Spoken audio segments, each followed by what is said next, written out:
Good morning, everybody. I am Gary Simon, and I am your worship associate this morning. Everybody hear me okay? Is this thing on? So, please rise and body your spirit and join me in singing hymn number 291, your gray hymnal, 291, which is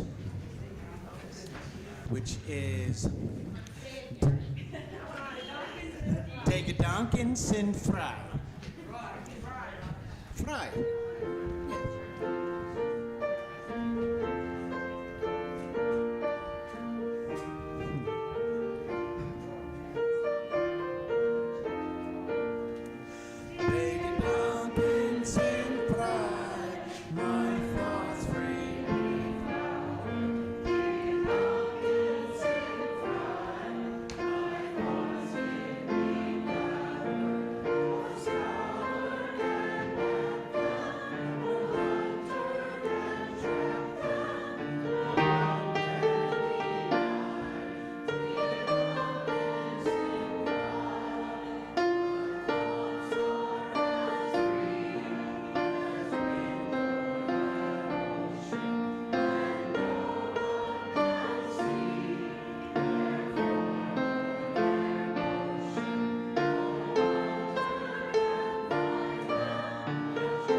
Thank you. Okay.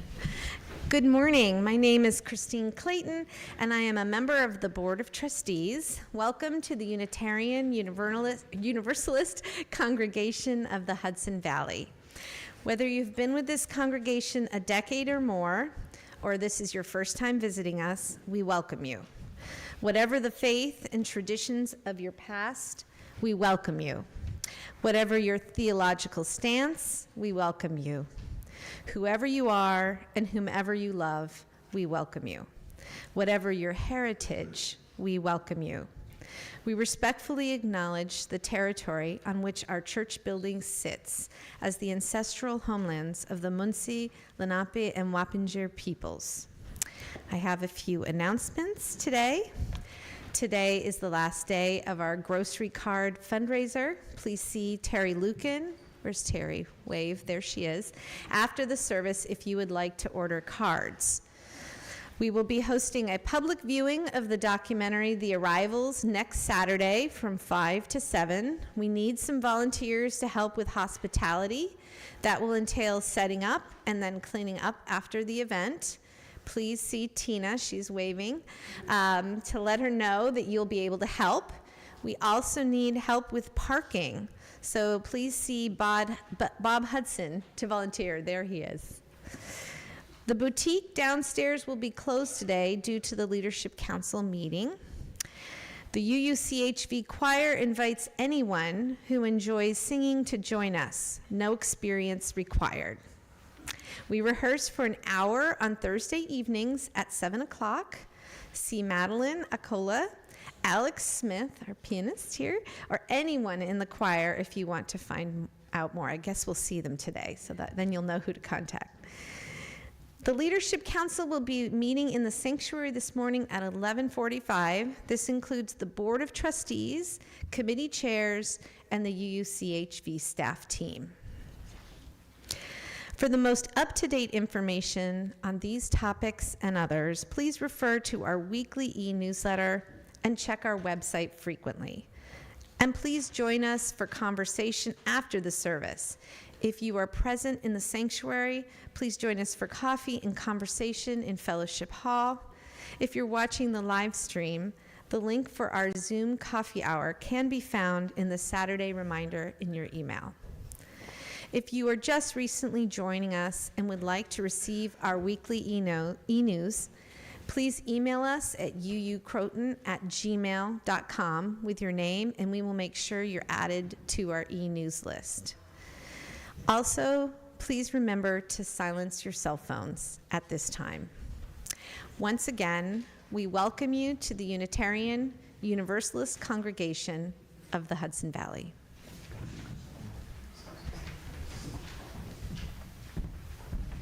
Good morning. We are in a Unitarian Universalist congregation. We are one of hundreds of Unitarian Universalist congregations across the continent, over 1,000 around the world. And we are a religious people that at different points in our history have experienced harassment because of our beliefs. And because of that, democracy is something we see as sacred and holy and good. And freedom of religion, assembly, expression, the press, and the right to peacefully petition the government to address grievances is only as vibrant as we practice it. And especially this Sunday, on the week before, a few days before elections across our state, we are inspired by all people of goodwill who are working to nurture and sustain this vibrant process. All of those who are volunteering in civic groups, all of those who are working on campaigns, all of those who are doing the nonpartisan work to uphold the rules to keep this country vibrant and safe. I also want to thank those who are bringing in extra soup and food for the pantry. Please keep doing so in the ongoing government shutdown. We know that many of the food pantries in our region and across the country are under a lot of stress, and we can do our part to practice making this a vibrant, loving, caring country. And in honor of that faith in vibrancy and democracy, we ring the bells of our congregation every week. And I invite the children in the sanctuary to join Jane Padell, our Director of Religious Exploration, in our 99-year-old bell tower to ring bells for freedom, democracy, and hope.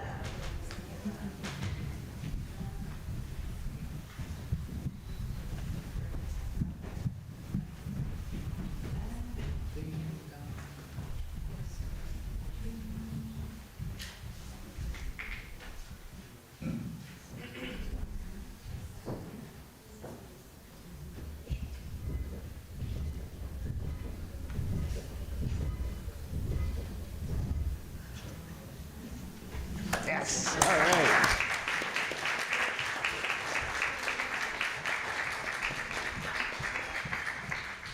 And may those sounds, those ringing, inspire us to be faithful stewards of this democracy that allows us to gather in freedom and love.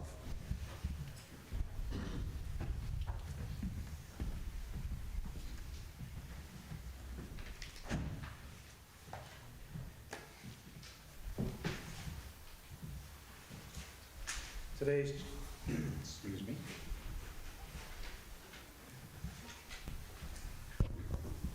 Today's chalice lighting words are adapted Martin Luther King Jr. A time like this demands great leaders, leaders whom the lust of office does not kill, leaders whom the spoils of life cannot buy, leaders who possess opinions and a will, leaders who have honor, leaders who will not lie, leaders who can stand before a demagogue and damn treacherous flatteries without winking, tall leaders, sun-crowned, who live above the fog in public duty and private thinking.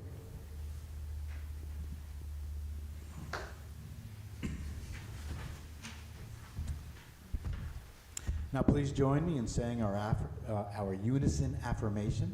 The words are in your order of service. Inspired by love, our mission is to seek our true nature, connect deeply and openly, and act for justice.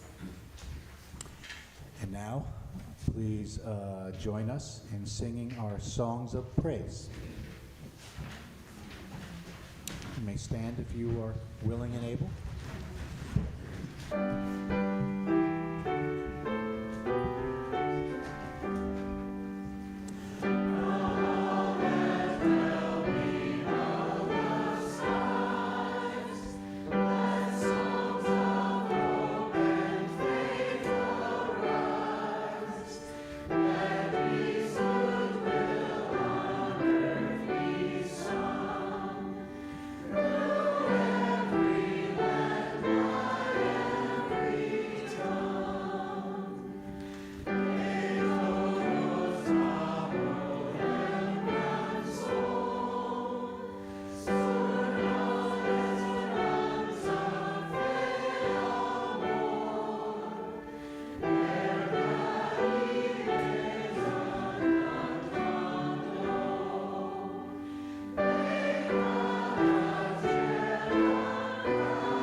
This morning, we have a special reading from our religious exploration assistant, our wonderful religious exploration assistant, Annabelle Goldman, who will bring us a voice from a different time, but perhaps some courage for today. Annabelle?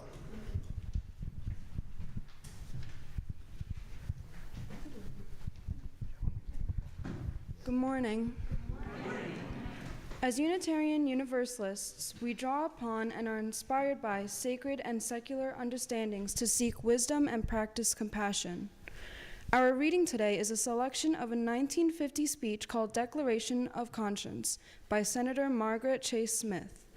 Senator Margaret was among the first senators to criticize Senator Joseph McCarthy's bullying tactics. Quote, Mr. President, I would like to speak briefly and simply about a serious national condition. It is a national feeling of fear and frustration that could result in national destruction and the end of everything that we Americans hold dear. It is a condition that comes from the lack of effective leadership either in the legislative branch or the executive branch of our government. I speak simply and briefly in the hopes that my words will be taken to heart. Mr. President, I speak as a Republican, I speak as a woman, I speak as a United States Senator, I speak as an American. Those of us who shout the loudest about the Americanism in making character attacks are all too frequently those who, by our own words and acts, ignore some of the basic principles of Americanism: the rights to criticize, the right to hold unpopular beliefs, the right to protest, the right of independent thought. The exercise of these rights should not cost one single American citizen's reputation or the right to a livelihood, nor should anyone be in danger of losing reputation or livelihood merely because one happens to know someone who holds unpopular beliefs. Who of us does not? Otherwise, none of us could call our souls our own. Thank you.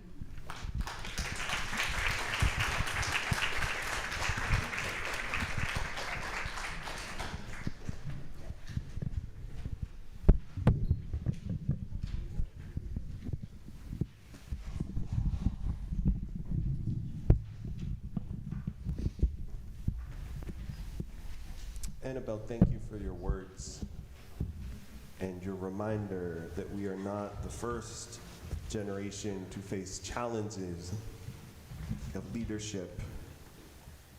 Around you is truly a miracle. We need only to open our eyes and to listen carefully to enjoy life's fullness. This is an exercise for dwelling in the present moment. Breathing in, I know I am breathing in.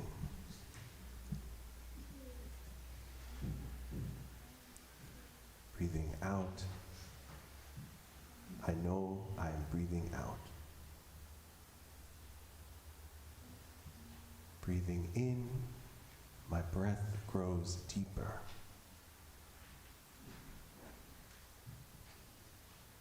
Breathing out, my breath grows slower.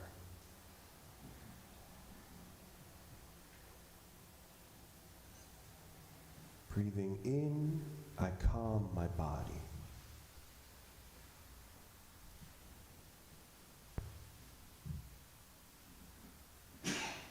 Breathing out, I feel at ease.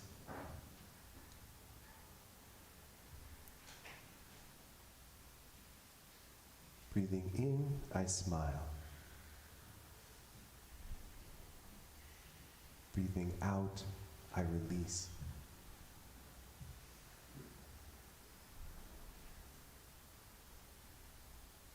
Breathing in, I dwell in the present moment.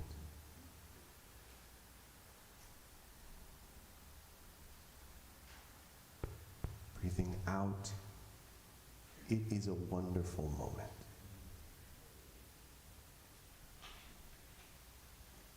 Breathing in, I know I am breathing in. Breathing out, I know I am breathing out.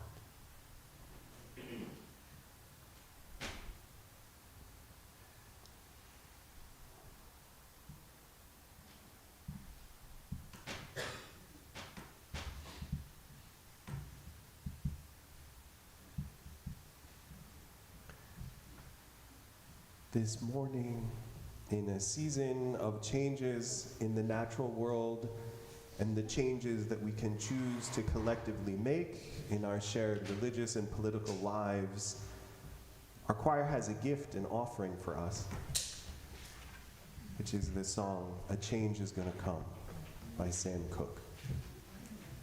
I invite our choir forward.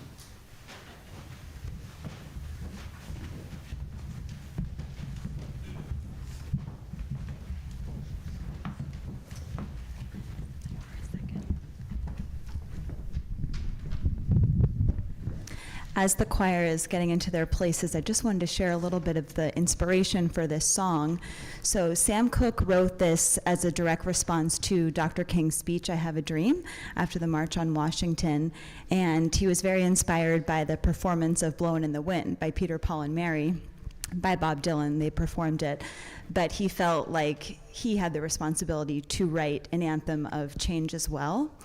So the song was released December 22nd, 1964, and was on the top of the charts worldwide. And sadly, about 10 days before, Sam Cooke was killed. So may this piece be a message of change and inspiration for all those who continue to fight the fight of justice for a better world. Thank you. This also features Michael and Salmet soloists.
One beautiful thing about our tradition is that we try to engage with the world. And sometimes people say, oh, you're not a religion, you're just politics. We say people have dignity. We look at ancient texts that say people are wonderfully and mysteriously made. We look at the cosmos and say we are connected to all that is unfolding. Our Unitarian ancestors, the Transcendentalists, said we are part of nature, this unfolding, glorious, beautiful reality. So we show up in the world to defend one another and protect systems that protect one another because the world and life is holy, sacred, and amazing. Our spiritual values lead us out into the world.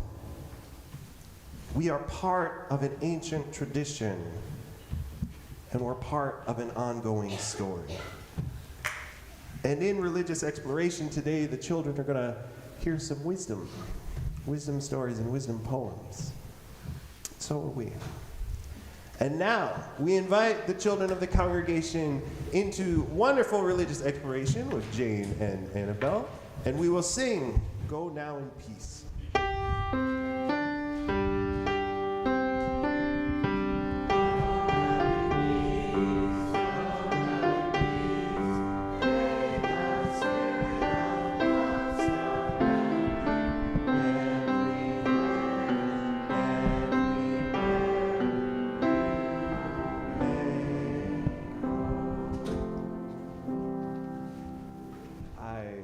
To say hello to all who are watching online. Perhaps Ginny is one of them. Ginny could not join us today. She is feeling sick and in need of just some rest, good rest and recovery.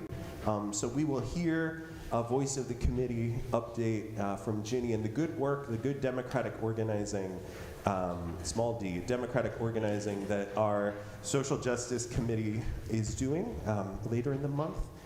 So now we turn to our responsive reading with Gary.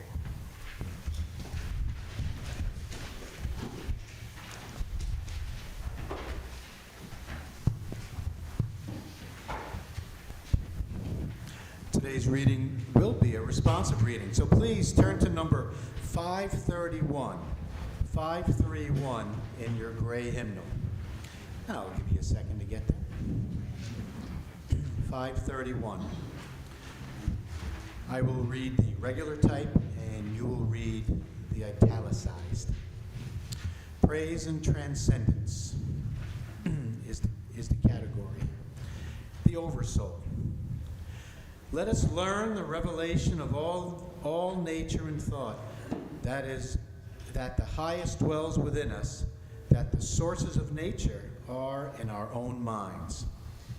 As there is no screen or ceiling between our heads and the infinite heavens, so there is no bar or wall in the soul where really the effect ceases and God the cause begins.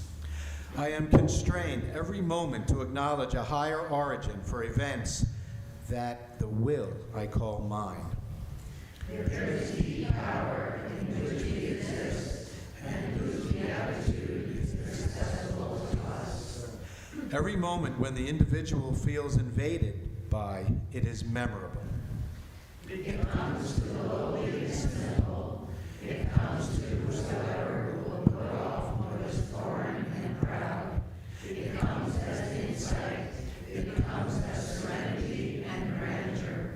The soul's health consists in the fullness of its reception. For forever and ever, the influx of this better and more universal self is new and unsearchable. Within us is the soul of the whole, the wise silence, the universal beauty to which every part and particle is equally related, the eternal one. When it breaks through our intellect, it is genius. When it breathes through our will, it is virtue. When it flows through our affections, it is love.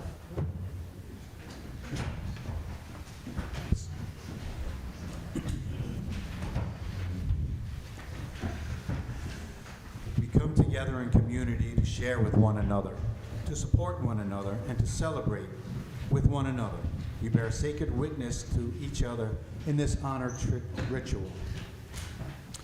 As we begin, we know that there are both great sorrows and great joys in our world that must be acknowledged. We light our first candle to honor those in pain, victims of violence and war and oppression all around our world.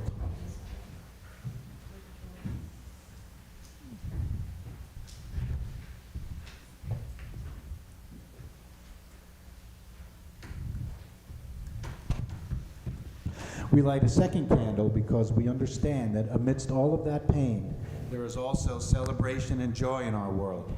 And we honor that joy and sorrow are woven together.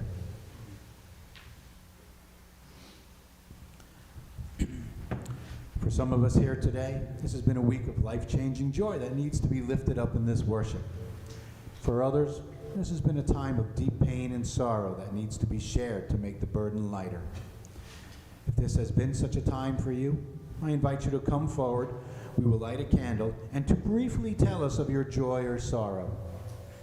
You may also raise your hand in silent acknowledgement of your joys and sorrow, and I will light a candle for you. Please remember that your joys and sorrows are being shared on the live stream and the broader virtual community. Please.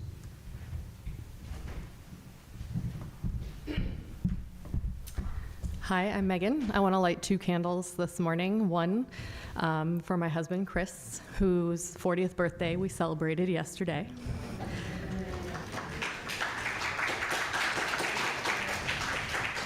And I also want to light a candle for my mom, Mary, in Ohio, and the work of the United Church's food pantry. They serve the Lima, Ohio community in Allen County, a significant portion of which all live below the poverty line. So they are really going to feel some of the changes that are coming.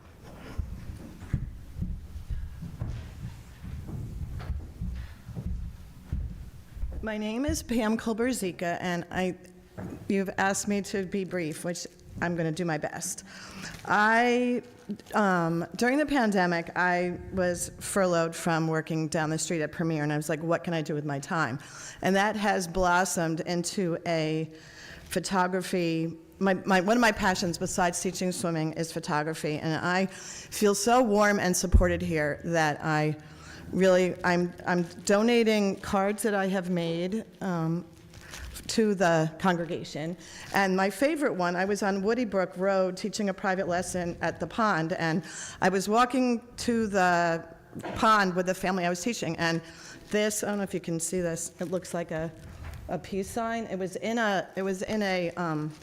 I see all sorts of things in inanimate objects, and this is a tree stump that was in the shape of a peace sign. So I figured, why not? Perfect place to donate my cards, and thank you so much for having me here. And I know it's closed downstairs today, so I'm going to give them to Tina to put in the dish. Hi, my name is Laura, and my pronouns are she, her. And I just want to thank Jim and Ginny. We had a wonderful hike yesterday. It was really glorious, and the colors are so strong in my mind. It was just really beautiful. And Ginny couldn't make it, but she made a very beautiful lunch for us all, so thank you.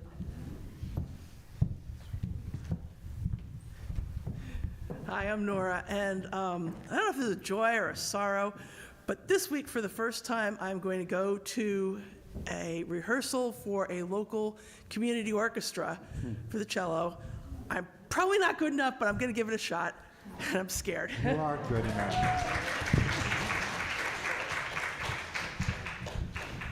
Hi, my name's Christine, and I wanted to acknowledge the Dia de los Muertos of yesterday. Matt and I went, Sleepy Hollow did an amazing job sponsoring its first sort of public ceremony. I can talk more about why that was really important this year, but Matt and I went, and it was really special to be able to write notes to our parents and light a candle for them in a public space. So I want to acknowledge all our loved ones today. And then I also want to just say that sometimes, your kids make you so happy, and little things, and just a joy to talk to them yesterday and hear one talk about his course selection for his last semester in college, and one of the courses called Life, Death, and Meaning. And my daughter, who a few weeks ago surprised us and went to a protest by herself in Boston for the environment, and just sort of realizing how much that's rooted in this place here. So they might not be going to Unitarian Church every time, but they're living our values and they're seeking meaning. And I just think that's so touching. So thank you to this congregation for making that space for our young people.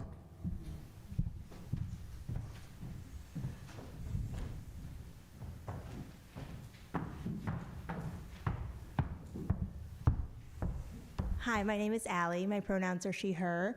And my joy is that our daughter Adeline, who's 9, decided she wanted to try out for the Nutcracker this year, and she got in it.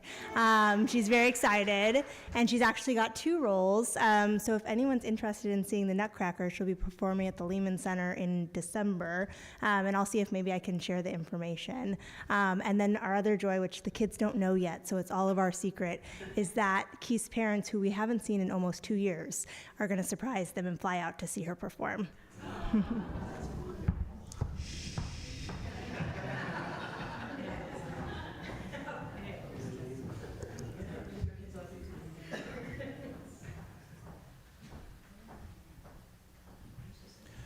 I have placed the final candle for all those joys and sorrows that remain unexpressed, and for those outside of our walls who are searching for a place to bring the wholeness of their lives and be received with love.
Now is a moment for pause, for meditation, for prayer, for deep breaths.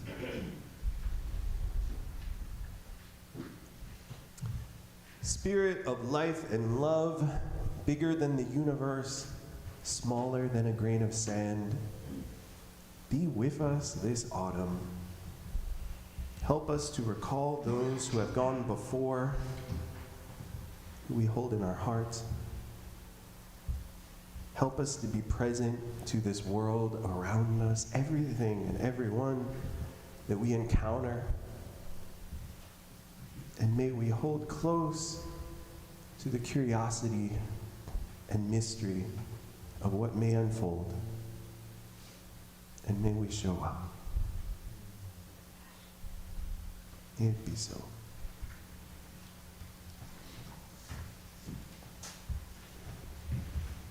The text that I have been thinking about for over a week is an unusual text for a Unitarian Universalist sermon, which is a line from the ancient book of Kings. And this is because of a Presbyterian minister, Chris Shelton, who said something that I can't get out of my head. So I thought, I'll share it with you. And the ancient Book of Kings is one of those old wisdom sources that often religious liberals do not touch for good reason, because it's a story of the ancient Israeli monarchies, from the death of King David to the ultimate destruction of the kingdoms and the forced exile. It is in many ways a bloody, violent book, often about failed, cruel, mean kings who repeatedly disappointed and betrayed the people. It culminates at one point where the United Kingdom of Israel splits in two, and then for several centuries there were two kingdoms, one in the north, one in the south, Judah and Israel, and both ultimately failed. Religious liberals don't like this book because it's often almost like a warrior book about the deeds of the different kings, and we much prefer, with good understandable reasons, meditative wisdom texts, sad stories like Job about a regular person going through profound hardship, even books like Ecclesiastes that ask a lot of meaning-making questions. What is the purpose of life? But Reverend Chris Shelton brought to my attention a verse in chapter 8:27 that I just keep thinking about, and it goes like this. To set the scene, King Solomon, who was seen as one of the great kings of the United Kingdom, had called an assembly of all the elite, and they gathered on a national holiday, a day of importance, to dedicate the first temple in Jerusalem. And this was a giant, expensive building project. And during the prayer, Solomon is praising his father, King David, calling on the greatness of the United Kingdom. And then something happens in the middle of it where he almost stops and says, "But will God dwell and bless us? Even heaven can't contain the highest spirit, so why would you come to this house that I've built?" And then it disappears, and then it goes back to the normal, this is a great nation, please bless our people, be with us as we serve you. And to me, I've been thinking about that so much because that blip in 20th century language, that blip in the record, I feel like might be related to where some of us at least are feeling as we look at our country now. Many of us grew up being taught about how wonderful and powerful this particular nation was and is.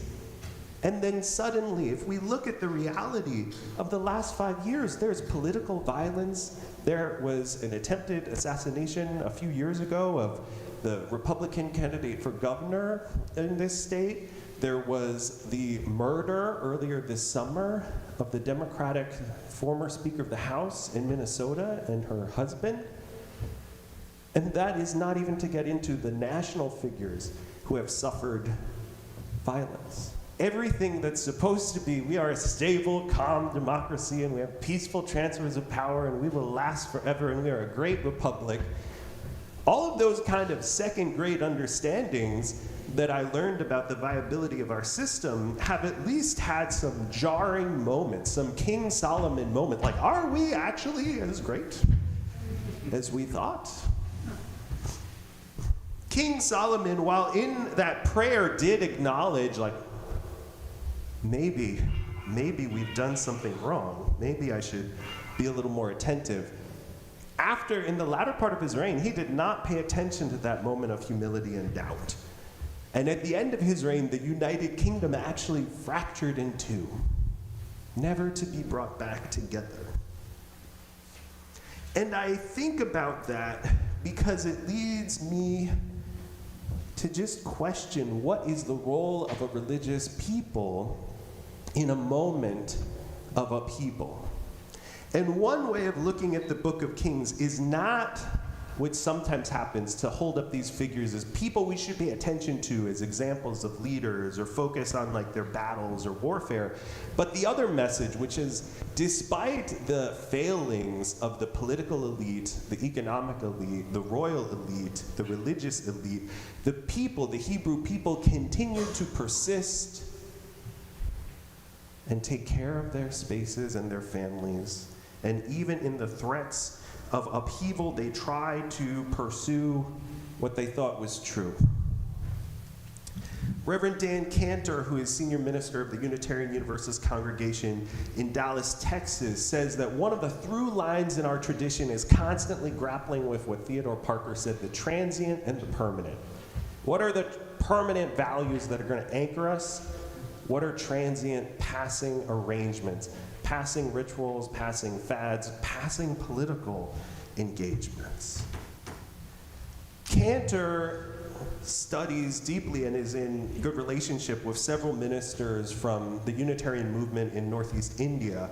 And one of the central tenets among our siblings in the Kashi Hills is know the divine and know humanity.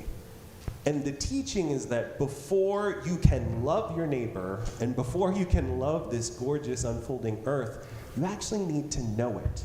You need to know it truthfully. You need to recognize that there are failings in what is, there are difficulties and hardships, but if you actually encounter who is in front of you, the world as it is, your love can be deeper and show up more profoundly and show up more purposefully. There's a song we're going to hear later, James Taylor. He says, "How sweet it is to be loved by you, and I want to stop and thank you." That's an invitation to be present, to know, to look, to observe. There is a flip to this that some traditions suggest, which is, well, because governments are temporary, don't get involved in politics at all. Just disengage. That's not what we say. That's not what we're about.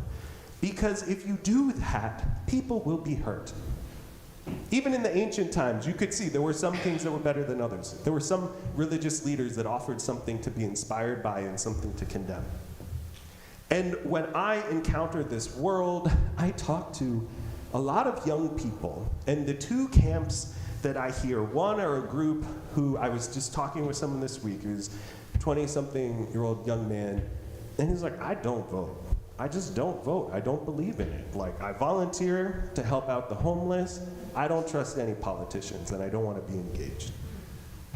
And then I know another community of people who are so deeply engaged, who feel everything that is happening so personally and profoundly that it can be a time of profound despair if you're really paying attention.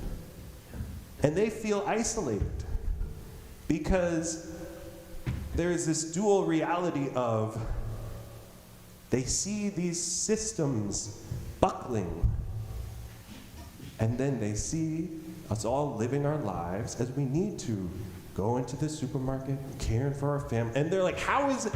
Is it a crisis? Or is it just every day? How are these two things possible? And I think the invitation of religious life is to offer a space to gather. And then when we gather, you can do two things. There is one temptation in religious life to create a fortress, which is to say, the rest of the world's falling apart. We're going to protect each other. We're going to support people who will protect us. And too bad and too sad for everybody else. And then the other version is when we gather together, we have companions to take loving risks, to do things that we wouldn't do just by ourselves, or that would be harder to do and sustain just by ourselves. There is something powerful to me in thinking about these moments of doubt and fear and confusion, because there's a great truth in that. If you don't feel a little uneasy, you might not be paying attention.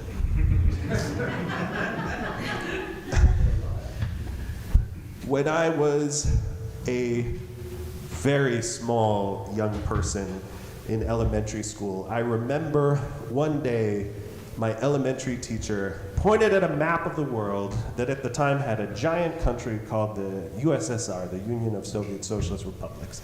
And she came in and told this class of elementary school students, this country went poof. This country went poof, it doesn't exist anymore. Now, as a child, I was utterly terrified because I thought that meant there was a hole in the world. But it is this reminder that what is permanent is not. And there are still people who live in the former Soviet republics. And they are still working and fighting and nurturing ways to be different than what has happened to them with the oppressive legacies of that political country. Because even if the empire falls, people are still there. The people are still there. Even when the kings are awful, the people are still there.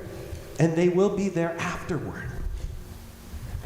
On the back of your order of service, there is a selection from a beautiful poem by Frances Ellen Watkins Harper, who is another one of our Unitarian ancestors. At the time when Emerson was giving lectures at large cities across the US, Frances Ellen Watkins Harper was organizing movements of resistance, supporting people on the Underground Railroad, helping to write newspapers and build schools, especially in the aftermath of the Civil War. She was a remarkable writer, someone who lived into the 20th century and had a vision of faith anchored on more abundant life. She wrote at one point, "This is the nation's golden hour. Nerve every heart and hand to build on justice as a rock the future of this land." That is a voice coming to us from 1865, and yet still so true. Reverend Otis Moss III talks about, we are called to put bricks in the still unfinished United States of America. The still unfinished United States of America. I don't know what the next chapter is, but I know that we are part of multiple generations of people trying to respond and be clear-eyed about the aches and wonders of the world. And when I heard Annabelle reading Senator Margaret Chase's words, it was really humbling to think about the struggle continues, but there are always people speaking up for truth and working for love and doing what we can to create a space where freedom isn't just a word and dignity is not just an aspiration, but an accurate description of how we relate to one another in this world. So may we remember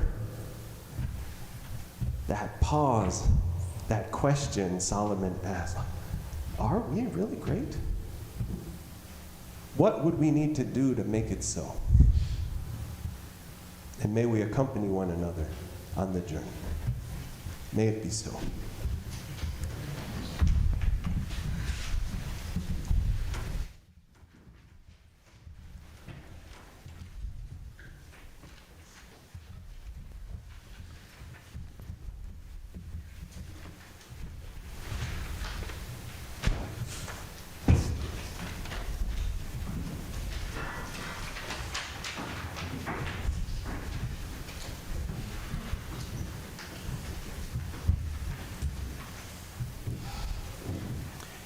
Each week, we make an offering from the bounty we are blessed to enjoy. We do this in a spirit of love and generosity, aware that we have benefited from those who have gone before, those that in their turn gave generously. Our offering goes to support the work of love and justice undertaken by this community. Today's offering will be shared with our own holiday gift-giving program for the residents of Hope's Door and the Jan Peak Homeless Shelter in Peak. You can make your donation in several ways. If here in the sanctuary, you may give cash or a check in the offering plate as it comes by. From your homes, you can make your donation via credit card or PayPal using the links provided in the e-newsletter. Or you can visit our website, uuchudsonvalley.org. If you prefer, you may always mail us a check. The offering will now be given and gratefully received. Please give generously.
Now please join me in the dedication of the offering. The words are in your order of service.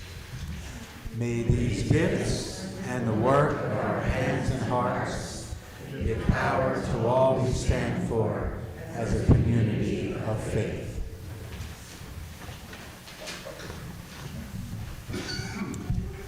And now please rise and body your spirit and join me in singing hymn number 131.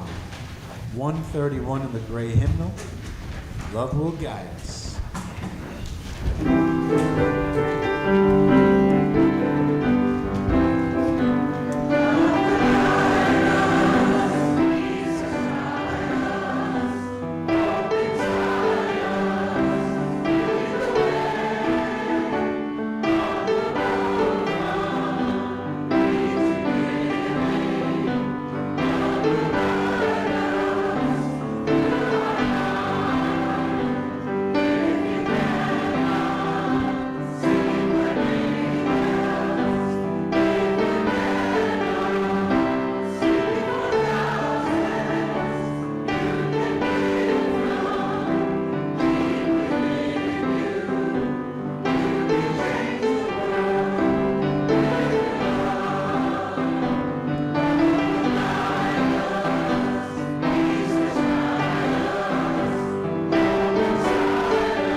Now please join us in extinguishing the chalice.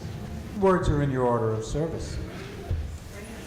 May these, we extinguish this flame, but not the light of truth, the warmth of community, or the fire of commitment.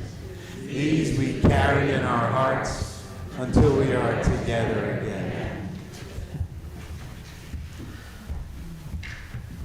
Our democracy and our values are only as vibrant as we practice them. So may we be companions on the journey as we practice our faith in hope, love, and the dignity of every person. May it be so.